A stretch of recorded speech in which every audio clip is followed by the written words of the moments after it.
You're listening to hashtag No Filter with Zack Peter. That's me, your naturally platinum blonde pop culture connoisseur. I'm the reality TV junkie, self-improvement addict, and host with only the hottest tea spilled fresh all week long. Those balls have gotten you into trouble, though. Yeah. They picked us because we're horny. Yeah, right. And that's your chronic state. 24/7. My life has changed so much that it's almost like a completely different life. From the latest news on the Real Housewives, I'm so happy to be here and engage with you. deep dives into celebrity legal scandals, and unfiltered convos with your favorite stars, I've got you covered. And yes, I always keep receipts. Welcome on in, everybody. I hope you had a wonderful weekend. I hope you are having a great start to your week. I know I am having a great start to my week. It was last week was a very long week coming back from Philly and getting back into the swing of things and then getting surprised by my mother by being like, hey, so I know I was watching Sky while you were out of town, but like, here's Sky back and here's a kitten. Especially since I just discovered that the cat chewed through some of my podcast equipment. So I have some headphones here that I tried to use this today. And then I realized, oh yeah, she chewed through that. So that was fun. Thank you, Mom. Thank you guys for reaching out, wanting to take in the kitty. She did find a good home. It actually she went to one of my neighbors. So Kitty is officially in her forever home, and Sky and I are getting readjusted. We actually met somebody. We made friends. We were at we went for a little walk yesterday, and we went to the coffee shop down the street from us, just kind of stretch our legs and get a little caffeine in us. And we met this guy and his puppy, and he has a German Shepherd, baby German Shepherd, that is, I believe, 12 weeks. Sky is 11 and a half weeks. So they're right about the same age and they're right at that same developmental stage. And that was interesting. And, he was like, do you want to let them socialize? And I was like, sure, let's let them socialize. And so they kind of socialized and they hung out and they were really cool. And then he and I got to talking, and then we ended up going to the pet store. He gave me his number and then texted me, and he's like, hey, because I mentioned that we were going to go to the pet store, and he was like, hey, we'll join you at the pet store. And I was like, okay, cool, let's go to the pet store. So then we went to the pet store, and then after that we went to a doggy park. It is a private doggy park. Before everyone starts to try and drag me, it was a private doggy park. There was nobody else around. Like, trust me, we were very cautious because I know they're still babies, and like, you shouldn't always take the babies out to the doggy park. There was no other dogs around. Whatever, I'm not going to defend myself anymore. But we had a cute little date at the doggy park, and we went for a walk, and it was like a cute vibe. And I was like, okay. And we've been like texting each other like tips and tricks and like, what have you been doing? And what have you been doing? And how are you doing? Da, da, da. And so, yeah, I was like, wow, universe, you brought new friends into our lives. And so Sky has a little friend. It's a girl. She's a German Shepherd. She's a baby, and they're about the same age, and they're learning how to play and how to socialize and how to be good little pups together. Now they can grow up together and they can be tough downtown bitches. Anyway, enough of my personal life, enough of my doggy life, because I know I've been seeing your Apple reviews, okay? You can eat my fucking asshole. Everyone's like, stop talking about your dog. Stop talking about your cat. Nobody cares about your personal life. Your personal life is boring. I know my personal life is boring, okay? I'm sleep deprived and I have a puppy.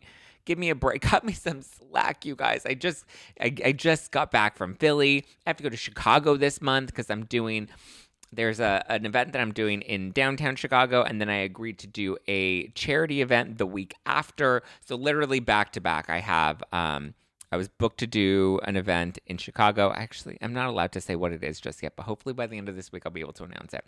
But so I booked something in Chicago at the end of this month, and then in the burbs of Chicago, I'm doing a charity event with some of the people that I used to know out in Chicago. And then 2 weeks after that is my big birthday bash. And then who knows, maybe there'll be another show with the Bravos coming very soon. So stay tuned, because I've got something to announce on Wednesday as well.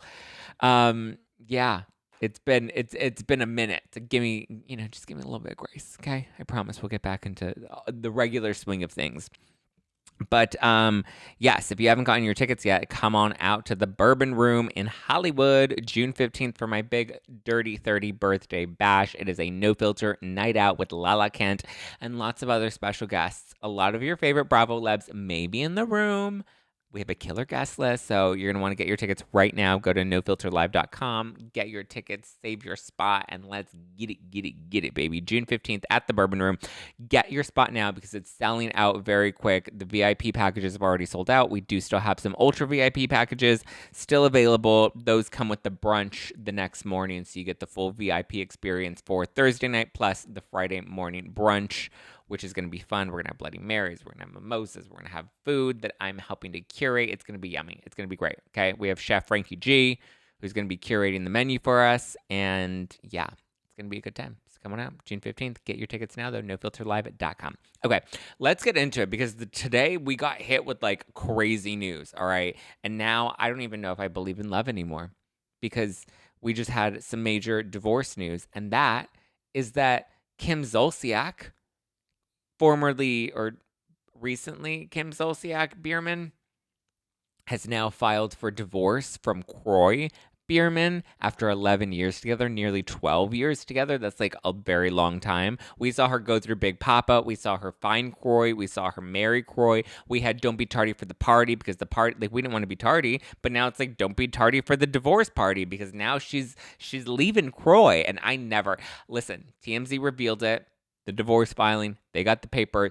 I never thought that she would lose her husband before she lost her house. Okay, this was not on my bingo card. I thought she was gonna be homeless and toothless before she was homeless and manless. Well, I guess she still technically has a home because it didn't end up going up for foreclosure after all, or like it was, and then it was going up for auction, and it was like a whole thing, and then they saved it, and I don't know. I don't know who Brielle had to blow to get that done, but they saved the house. Okay. I'm shocked. They have 4 kids together. They have the 2 daughters that he adopted, who even took his last name, which is now weird because she's now in her divorce filing saying that she's dropping the Biermann and she wants to go by her maiden name from here on out. I genuinely thought that they were in love. And so now it made me think, like, this has to be money related, right? If we know that they're having money issues, then, like, his cash flow has to be drying up, and he's probably been lying to her. This is probably another Tom Girardi, Randall Emmett, like a situation, not saying that he did something super shady, but probably in the situation of like, he was lying to her about the money. And that's why she was like, oh, now that I realize the situation that you put me in, peace out, done, period. How many F's do I give? 0, 0, none, not one, 0, 0, done. Here's the divorce paperwork. I bet you anything he was probably like hiding some stuff from her, and that's probably why she was in such denial about losing their home and it going into foreclosure. That's why she was probably like, I'm not losing my home. It's not going in foreclosure. The same way Lisa Hochstein was like, remember on Real Housewives of Miami, where she was like, we don't rent out our house or we don't have a mortgage, only to find out, yeah, Lenny did actually take out a mortgage, and they do have a mortgage. Something about the situation is shady. Marriages fall apart over money all the time. I feel like money is a big issue between people that are committed. I mean, money and Raquel Leviss. Those are really the 2 biggest reasons long-term relationships end these days. Money, Raquel. But we know that money doesn't appear to be something that they had if their house was struggling and their bills were struggling. And according to Page 6, they also owe over $1 million in unpaid federal taxes and $15,000 in unpaid state taxes. I'm not really big on judging people about back taxes, only because I feel like people screw up on their taxes all the time. Nobody knows how to do taxes. I feel like it was, it's just something that is common, and people have to pay back their shit. It happens all the time. Sometimes people intentionally don't pay them, or they skimp on them, or they try to get away with something. Whatever the case may be, I feel like tax issues are very common, and I think more people get caught up in stuff like this than we realize. They're just not wealthy and they're not famous. They owe a few hundred rather than $1 million. So I feel like I'm always a little more lenient when it comes to the tax stuff, but knowing that they do have tax issues and they have, that foreclosure issue, I think that there was an issue with the cash flow and with the money. And he was probably assuring her that everything was okay. And then once she found out what the situation was, she was like, nah, I'm out. Peace. Unless it's like we're trying to get divorced to save the assets sort of situation. I don't think that's the case. I really think it was something he was doing behind her back or lying to her about something. We know that Kim's making a cameo on this season of Real Housewives of Atlanta. And right now I'm like, bravo, give her her peach. She needs the paycheck. She will work for that peach. Gobble me, swallow me, drip down the side of me, quick jump up where you let it get inside of me. And imagine a single Sheree and a single Kim Zolciak on the show together like that in this new era, and a single Kenya. Like, come on, Kenya is going to dig up the dirt, and I'm ready for it. Bring Kim Zolciak back to Atlanta, baby. Let's do it. I'm ready for it. And speaking of, Atlanta was off to a bang this past weekend. We had the premiere. They're really pushing Sonya on us, which, I mean, okay, she's fine. I don't dislike her. I think I like her more than I like Drew. There's just something about Drew that I can't really stand. We didn't get a whole lot of Drew in the premiere because she had family issues, but Ralph was around for some weird reason. But Sonya's party looked lit. She looked like she was finally getting some budget behind her. I wonder if this was her money or if she like did sponsorships, or like she had to have done something. You know, you don't go from a Party City kitchen party to like this. Like this is, you know, this is some Tom Girardi foolery here. I'm kidding. That's not what I mean. I don't mean she's doing something shady. I just mean it was shocking. It's a juxtaposition that my mind was still getting used to. But the party looked popping, and the drama was like, oof. Poor Sheree found herself another bad apple. She's dating Martell, who is on Love and Marriage Huntsville. I didn't know that Love and Marriage had a Huntsville. I'm confused. Is Love and Marriage, I don't know if anybody's keeping up with them, but is Love and Marriage, like, it has to be a piggyback off of Love and Hip Hop, right? I'm assuming Love and Marriage is an extension of that, because Love and Marriage, Love and Hip Hop, I feel like, you know, like Vanderpump Rules, Vanderpump Valley. Like, I just feel like it's kind of one of those situations. I'm not entirely sure, but he's from Huntsville, and he's probably got a few side pieces in Huntsville, and Sheree's just going to end up heartbroken in the end. And we all see it coming, everybody except Sheree. I think he's just using her, probably for the camera time, the attention that he's getting. You can tell that he loves the attention, based off of what I've seen from Martell on his Instagram account and how he promotes Love and Marriage Huntsville. So I think she knows it too. I don't think she thinks that this is going to go the distance. I think she's just enjoying him while it lasts. And then in the end, she'll be like, oh yeah, he was a sleazeball. Oh yeah, he was this or he was that. And that's why she's like not really committing to him, or she's not really going all in. She's enjoying it, and good for her. Let her get it. But I think it's definitely a leveraged sort of dating situation that they have. And then there's the beef with Sonya's friend and Candy. And like, that was lame. That was stupid. It was a bone to pick without needing a bone to pick. And I was kind of annoyed about it the same way Candy was annoyed about it in the premiere. I was like, who cares if somebody says that they're your friend and they're not your friend? Like, I don't know. I thought it was stupid. But the Kenya versus Martell stuff, I'm looking forward to seeing that next week. Because I'm like, Kenya, call him out. Once a cheater, always a cheater.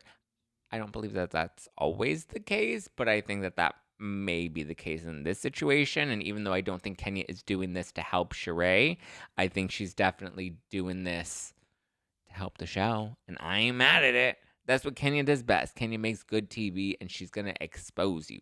So get it, Kenya. Get your paycheck. Now let's bring Kim Zolciak back so that you can poke into her dirt. Okay, what else happened over the weekend? The MTV Movie and TV Awards happened. Sheena, Ariana, and Katie accepted the award for Best Reality TV Team without Lala, because Lala dipped out of the MTV Movie and TV Awards because of the writer's strike, and she was like, I'm going to stand in solidarity with the writers, so I'm not going to go to the MTV Movie Awards. Which, when did the MTV Movie Awards become MTV Movie and TV Awards? I didn't realize that. I remember the MTV Movie Awards, and now it's MTV Movie and TV Awards, even though most of the categories are still movie awards. But the Vanderpump crew beat out Garcelle and Sutton, which kind of made me chuckle a little bit. Listen, I like Garcelle and I like Sutton. I just really don't believe that their friendship is that deep. And I think as a duo, they're kind of overhyped. I just don't really believe that the friendship is that real. I think, like, chemistry-wise and connection-wise, I think Sutton has a better connection with, like, with Erica, actually, even though they've had like their tips in the past. When they have scenes together and they connect, they have genuine moments that I just don't feel like Sutton is having with Garcelle. And I just kind of feel like, I don't know. their friendship feels a little leveraged, and I feel like they're kind of forcing it because they've been built to be this dynamic duo. And so they kind of feel like they have to keep up that appearance because they're like, as Garcelle said on, what was it, Sherry Shepherd's show, she's like, we're the fan favorites. And then the audience was like, ooh, because I don't think they believed that they were really the fan favorites. But Twitter seems to think so. So good for Twitter. Twitter seems to think very highly of themselves these days. But I just thought it was funny that the Vanderpump crew beat out Sutton and Garcelle because everyone's like, they're the dream team. And I'm like, And then we see Denise back, and I'm like, not a fan. Not a fan, not a fan, not a fan. But the interesting thing, too, is I think Vanderpump Rules was also up for Best Reality Show, but they lost to the Kardashians. And I was like, what? Even Real Housewives of Beverly Hills lost to the Kardashians. And I was like, how did that happen? That was wild to me. Because, listen, I like the Kardashians, and season 1 of the new Hulu show was good, but season 2 was not good at all.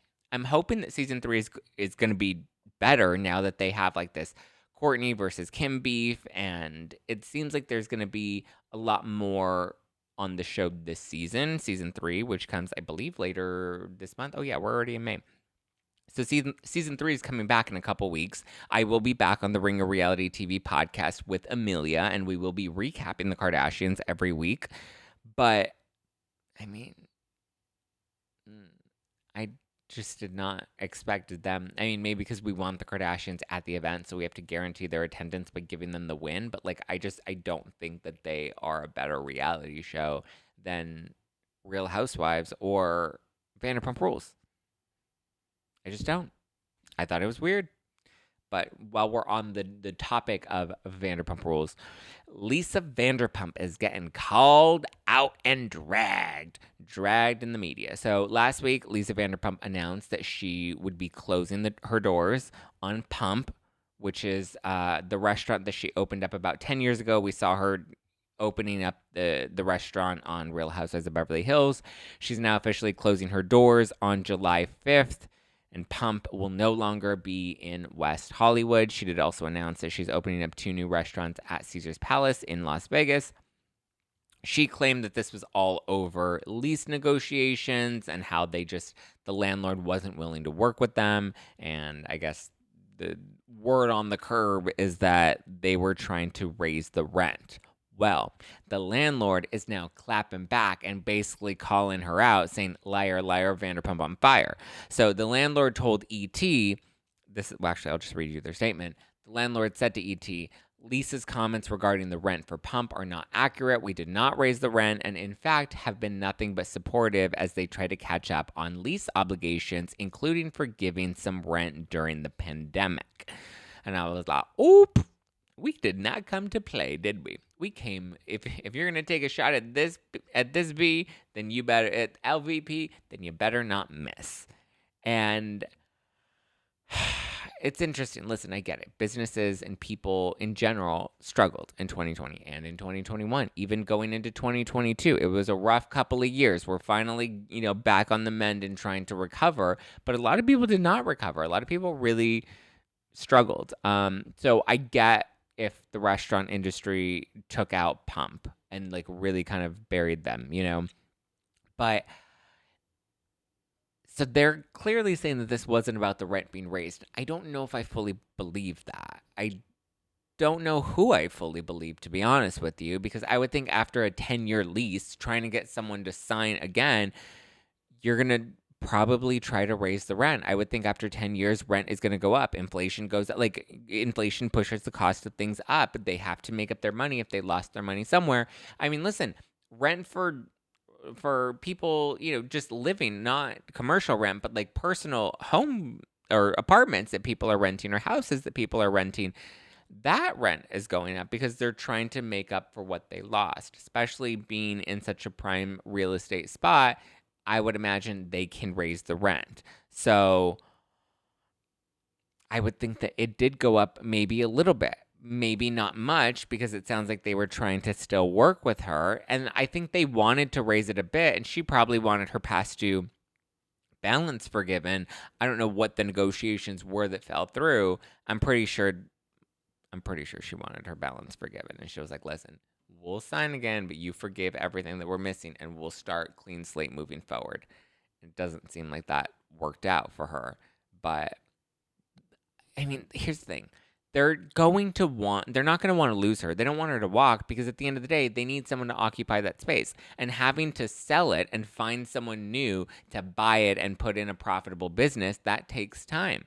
They'd rather not waste the time and just keep her for another 10 years. That's the easier thing to do because now they have to find, somebody that's willing to buy the spot. And it's probably going to be vacant for a while because if she's out come July 5th, I highly doubt that somebody new is going to come right in, buy it up, build a spot, and make it profitable. Like that whole process takes time.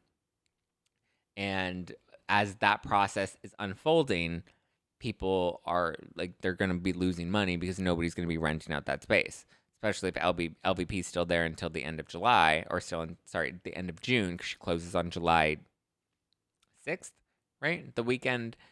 4th of July weekend is her last weekend there, which also dumb because it's like nobody's in LA 4th of July weekend. Everybody goes out of town that weekend. So, not to be a drag, but like it's true. Ay, Mamma mia, here I go again. Good luck, LVP. She still got Sir. She still got Tom Tom. But it's going to be a bummer because that pump location is prime real estate in West Hollywood. It's right on the corner on Santa Monica Boulevard. It's a great spot. You have Rocco's at the other end of the corner, right? I think it's Rocco's. And then you have a bunch of spots in between. Like, that's like the hub. That's the bar scene. People go bar hopping and eating out there. And, like, that's just the main strip in West Hollywood. It's got the rainbow on it, for God's sake. So, we'll see what happens. Okay, things are starting to look a little chilly. In Salt Lake City, there is a new feud a-brewing. So apparently Lisa Barlow and Whitney Rose are at odds, and producers are expecting a major blowout on the cast trip to Bermuda this week. According to Page 6, Lisa Barlow is not happy with Whitney and feels like she hasn't been completely honest with her. Unclear about what she hasn't been honest about. Maybe she gave Heather the black eye. At this point, nobody knows. Who knows? But it's unclear what the tension is surrounding necessarily, but it looks like Lisa and Meredith seem to be in an okay place, and Lisa and Heather Gay seem to be mending their friendship as well. So it looks like Whitney may soon be on the outs. I like Whitney. I think she's pretty honest, but I do think she fumbles the ball sometimes and gets lost in the game. I get it. She's all about like truth and trying to be a truth crusader, but I just don't think she can hold, especially like in an argument and stuff. I think the other girls can kind of walk around her and, they can spar a little better, which kind of leaves her, again, fumbling the ball and being lost on the field. And I think she needed somebody like Lisa Barlow who was at least going to stick with her and kind of help her, give her a leg up in some way. That way she's not alone. I'm not surprised, though. I'm not surprised that her and Lisa fell out because I always felt like I doubted their friendship. I never felt like it was truly genuine. It always felt like Lisa and Whitney were only friends out of necessity and that it was like a game of Survivor. And, Lisa with Meredith and Whitney, or Lisa without Meredith and Whitney without Heather is what left them on the island together. And I think that's where their friendship was built, more of like, okay, I have to film with somebody. I have to befriend somebody. And so maybe Whitney went into her friendship with Lisa a little more genuine because I just feel like that's who Lisa is. But I think Lisa went in with her guard up as Lisa normally does. And I think the second that she didn't need Whitney, I feel like she was ready to move on from Whitney because I don't know. I don't think Lisa ever really liked Whitney all that much to begin with. And she was only really friends with her because, again, she had to be. She needed to be. I liked their friendship. I wanted to believe that it was real. I just don't know if I do. But season 4 is underway. Cast trip is coming up. No Jen Shaw in sight, which is good. I believe it was also revealed or reported recently that like Coach Shaw was asked to film and he declined because he talked to his wife and he was like, no, I don't want to be in season 4. And she was like, yeah, don't do it. And so he told Bravo, no, I'm not doing it. I'm not going to do it. Probably because they don't want to pay him enough. It's really that simple. He's like, listen, my wife didn't pay her attorneys and that's a big bill that I got to pay. So pay up or not. And they're probably like, yeah, we're good without you. And so moving on.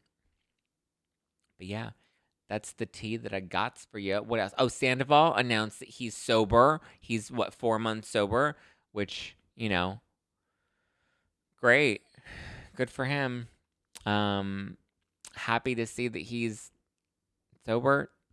He also he's been on tour. He's doing his Tom Sandoval and the Most Extras tour, which, you know what? I have to tell you this. So I have to go to, like I said, I have to go to Chicago for an event that's happening at the end of this month that I am now participating in, which I'm really excited for. And I think I may be doing a live taping of the No Filter podcast. Maybe, I don't know, TBD. Stay tuned for an announcement that might come this week, or if not, it should probably come next week at the latest. We'll see. Been working on it for a minute, but I have to be in Chicago that week, and then I have to go to the Burbs, right? And so Tom Sandoval, that same. Oh wait, is it? No. Okay. So let me pull up the dates, because I'm literally gonna be in town with Tom Sandoval at the same time, and I'm like, shit. Do I go to the Tom Sandoval and the Most Extra show? Like, aren't they doing like a 2-for-1 deal on tickets right now? I don't have anybody to take, but shit, I'll find somebody. I'll find me a date. Anybody want to go with me? Just to kind of like go and see it, and like, see what the situation is. Wouldn't it be weird if I'm there and he's like, "Oh, you're here," and I'm like, "I bought a meet and greet. I heard you could use the cash flow, cash money." Okay, so he is performing in St. Charles on the 25th. I know, because I was looking at doing a No Filter Chicago in around this time, and instead of doing the No Filter night out like we did in Philly, instead of doing that, I ended up tagging onto an event that's happening that weekend. Long story short. So I will be coming to Chicago and possibly doing a live taping of the podcast. Details to come. Sorry. But anyway, I have to be in Chicago the 26th, the 27th, and the 28th, and then I'm probably just going to stay there for that week, because then I have a charity event that's happening in the burbs of Chicago on the following weekend. So I'm thinking, what if I fly in a day early, or a day or two early? Because if I'm going to go to the burbs to St. Charles on Thursday night, Thursday the 25th, then I can go see Tom Sandoval on the Most Extras. He's playing at the Arcada Theater. I hate that I'm promoting him right now, but like, I can't, like, should I go? Should I be like, get my iPhone and be like, this is the situation? Go live? Oh my God, I'll do an an Instagram live. Tom Sandoval on the Most Extras. Should I text and be like, hey, I'm going to be in town. Can I come to the show? Let me see what the situation is there. I want to like look up. Okay, Arcada Theater. I know the Arcada Theater very well, because I've done not many, but I've done some events at the Arcada Theater in the past, back in my fundraising days. But it's just so interesting. I saw that there was one of the venues was doing like a BOGO deal of like buy one get one, because they were like so desperate to have people come in. It's interesting for sure. Okay, Tom Sandoval, Thursday, May 25th, 7:30. It says tickets are going fast. I love that. I love that it says tickets are going fast. How many tickets do you want?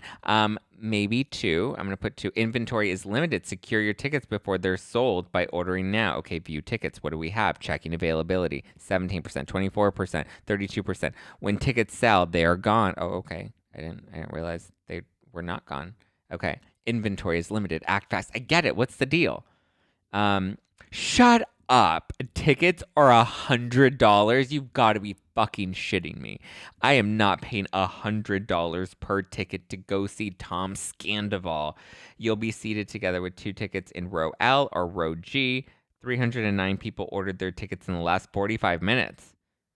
Not to this show. I'm surprised that there's even spots at this show, considering the venue holds 1,000 people. You mean to tell me 1,000 people are going to be showing up in St. Charles to go see Tom Sandoval and the Most Extras? I don't know if I can stomach paying $100 to go to this thing. Okay, let's see. What if Amanda from Northridge, California just ordered their tickets today. Wow. Okay, what if I did 1 ticket instead of 2? Is there a more affordable spot? 1 ticket. No. Tickets are $109 or $129. I mean, I do know the owner of the Arcada Theater. If I text him and be like, hey, so I'm going to be in town. Do you think that I can get a ticket to see Tom Sandoval and the Most Extras? I don't know. We'll see. I'll keep you posted. But like, should I go? Is it worth it to fly in a little early? I mean, I'm probably going to fly in on the 25th anyway. The thing is, I don't have any plans for that Thursday night. Should I go to St. Charles to go see Tom Sandoval and the Most Actress? That will be the tale. And then that'll be like a special podcast. I don't know. We'll see. Maybe it'll be a special members only something. But maybe I should take somebody to Chicago with me. That'll be fun. I don't know. We'll see. TBD. But get your tickets to come see me live June 15th at the Bourbon Room in Hollywood. Guys, go get your tickets right now. Go to nofilterlive.com. Tickets are selling fast. Our Philly show sold out, okay? We had every table filled in Philly, and now here we go. The Bourbon Room is coming on up. So last year we sold out the Bourbon Room. We did a show. Sold out there. We had Tom Sandoval and Tom Schwartz there. Ariana was there. Sheena and Brock were there. This year we have Lala Kent and some other surprise special guests that will continue to be announced throughout these upcoming weeks. So I suggest you save your spot right now. Go to nofilterlive.com. Save your spot today. If you can do the Ultra VIP, I highly recommend it. It's going to be fun because the Friday brunch is intimate. It's not that you have the full show experience with VIP, but then the Friday is my birthday brunch. My birthday's that Thursday, but like we're going to be hungover. So I'm like, let's do a hangover brunch the next morning. Let's have some Bloody Marys. Take the night off, take Friday off, go out Thursday, get lit. We'll nurse our hangovers on Friday, and it'll be a good time. So let's get it. Give me a follow at Just Plain Zack to keep up with me. You can follow my puppy Skywalker at Just Plain Sky on Instagram. You can go follow Sky, keep up with his adventures here in downtown LA. Or you can keep up with the podcast and all the latest reality TV at No Filter with Zack. Go to No Filter with Zack on Instagram. Give us a follow. Leave me a nice review on Apple Podcasts if you're listening to this on Apple Podcasts. If you're watching this on YouTube, hit the like button, or leave a comment below. Give me all the engagements. Be sure to subscribe so you always get the tee up in your notifications because it helps with the algorithm stuff. And I like the algorithm stuff because it keeps me top of mind and people love it. So I love it. I love you. And I will talk to you very, very soon. Book club on Tuesday. New episode on Wednesday. Going live on Thursday. All the regular stuff. All right, guys. Love you. Mean it. Ciao for now. Bye.